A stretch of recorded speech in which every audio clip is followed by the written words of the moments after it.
9 TV news కి పరంగా చూసుకొని దానిని ఆ ఫైల్ ముచ్చబెడితే మాత్రం నేను వ్యతిరేకంగా దీని మీద ఉద్యమం చేస్తానని చెప్పి ఈ సందర్భంగా నేను మనవి చేసుకుంటున్నాను. ఎందుకంటే ఎవరైతే ప్రభుత్వ భూములు ఆక్రమించుకున్నారో వాళ్ళతో అక్కడ ప్రభుత్వ సంబంధించిన బోర్డులు పెట్టాలి, అంతేగాని వ్యాపారంగా చేయకూడదు. దీన్ని వ్యాపారంగా చూసుకొని ఏదో కాంప్రమైజ్ చేస్తాము అనే రకంగా ఉంటే మాత్రం బీజేపీ పాత కార్యకర్తలు మొత్తము దీనికి వ్యతిరేకం చేస్తామని చెప్పి ఈ సందర్భంగా నేను మనవి చేసుకుంటున్నాను. ఈరోజు ప్రత్యేకమైన దినము. ముఖ్యంగా వికలాంగులకు సేవ చేయాలనే ఉద్దేశంతో మన ఈరన్న గారికి, వెంకటేశ్వర గారికి చెప్పడంతో ఇంతమంది మహిళలు ఇక్కడ రావడం జరిగింది. వారికి సేవ చేసే భాగ్యము భగవంతుడు నాకు ప్రసాదించినందుకు వీళ్ళకి ప్రత్యేకంగా ధన్యవాదాలు చెప్పుకుంటున్నాను.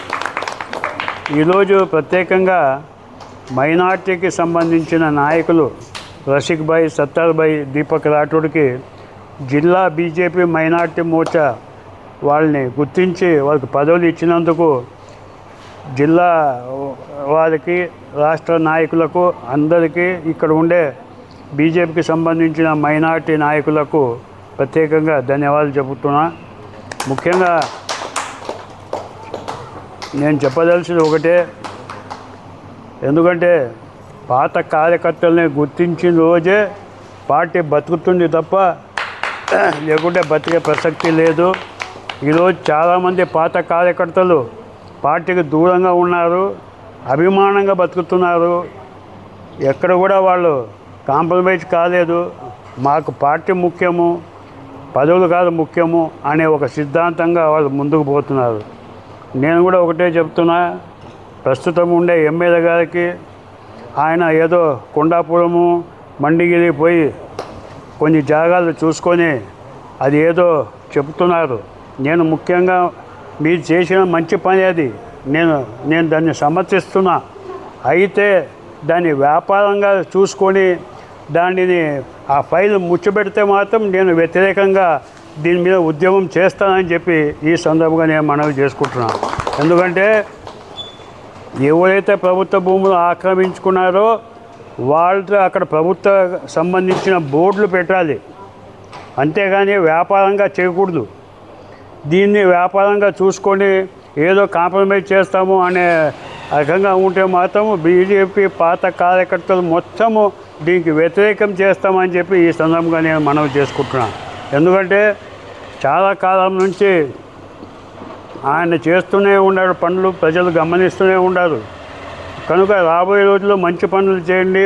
రాబోయే రోజుల్లో మున్సిపాలిటీ ఎలక్షన్స్ కూడా వస్తున్నాయి. పాత కార్యకర్తలకి సహకారం తీసుకోకపోతే రేపు భవిష్యత్తులో కూడా ఇబ్బందికరమైన పరిస్థితి ఉంటుంది. ఇది మీరు గమనించాలని చెప్పి ఈ సందర్భంగా నేను మనవి చేసుకుంటున్నా. ఈరోజు నా పుట్టిన సంవత్సరంగా 74వ సంవత్సరం నేను జరుపుకుంటున్నా. నేను 50 ఏళ్ళ రాజకీయ చరిత్రలో ఇలాంటి హెచ్చుతగ్గులు నేను చాలా చూసినాను. 7 మంది ముఖ్యమంత్రులను చూసిన, కనీసం లేదంటే కూడా 200 మంది ఎమ్మెల్యేలను చూసినా నేను. అయినా నా ఒక సిద్ధాంతం ప్రకారం నేను పోతున్నాను తప్ప నేను ఎక్కడ కూడా కాంప్రమైజ్ అనే పద్ధతి ఉండదు. నా పద్ధతి ఒకటే, పేదలకు సేవ చేయాలా, పేదల కోసం ఉండాలా, పేదల కోసం పనిచేయాలా, పేద రైతుల కోసం పనిచేయాలా, పేద కూలీల కోసం పనిచేయాలని చెప్పి ఈ సందర్భంగా మనవి చేసుకుంటున్నాను. నేను కలెక్టర్ గారికి, మినిస్టర్ గారికి ఒక సూచన ఇస్తున్నా. ఎందుకంటే మన అందరికీ తెలుసు, ఇక్కడ మేకొంక, సీమంక, పెద్దపాడుక దగ్గర ఒక వంక ఉంది. ఈరోజు వంక పరిస్థితి ఎలా ఉంది?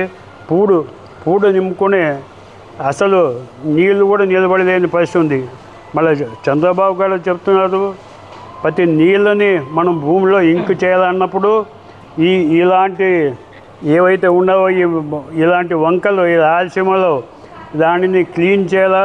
పండికి ఆహార పథకం కింద దాన్ని క్లీన్ చేసి అవసరమైతే జేసీబీ ద్వారా ఆ సిల్ట్ తీసేస్తే, నేను చిన్నప్పుడు మేక వంకలపై నీళ్ళలో ఈత కూడా నేర్చుకున్నా.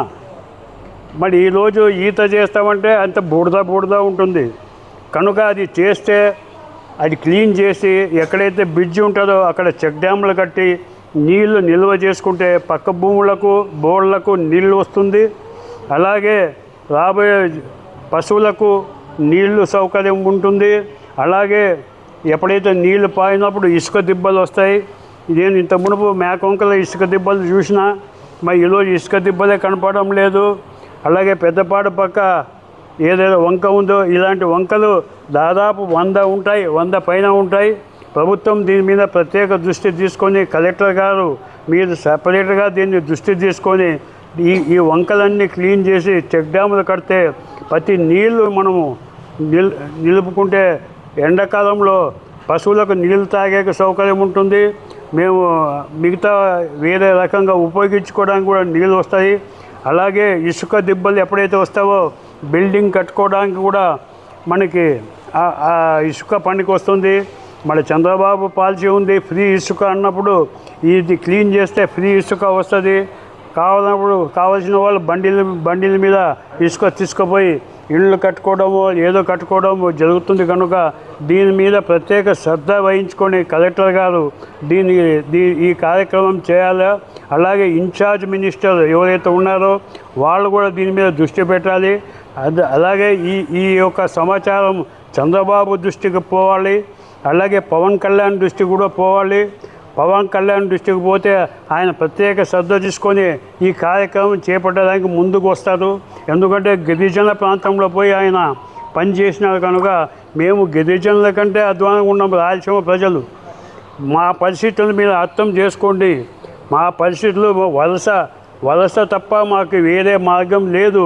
కనుక మీరు ఈ రకమైన వంకల్ని క్లీన్ చేసి నీళ్లు నిలబడితే రేపొద్దున పక్కన ఉండే బోర్లకు నీళ్ళు వస్తాయి. అలాగే మోటార్ ఇంజన్ పెట్టుకొని కొంతమంది ఆ వంకకి పక్కన ఉండే చేనులకి పంట పండించుకోవడానికి అవకాశం ఉంటుంది. కనుక దీన్ని ప్రత్యేకమైన దృష్టి సాధించాలని చెప్పి కలెక్టర్ గారు కూడా ఇది ప్రభుత్వ దృష్టికి తీసుకుపోవాలని చెప్పి ఈ విషయాన్ని మనవి చేసుకుంటూ ఈ సందర్భంగా మీ అందరికీ శుభాకాంక్షలు తెలుపుతూ మీరు వచ్చినందుకు ధన్యవాదాలు చెబుతూ ప్రతి ఒక్కరికి నా మనస్ఫూర్తిగా నమస్కారం చెబుతూ మీరు నన్ను ఎలాగే దీవించే మేము పేద ప్రజల అండగా ఎప్పుడు ఉంటామని చెప్పి ఈ సందర్భంగా మనవి చేస్తున్నా. నా పేరు ప్రకాష్ జైన్, మాజీ ఎమ్మెల్యే ఆదోని.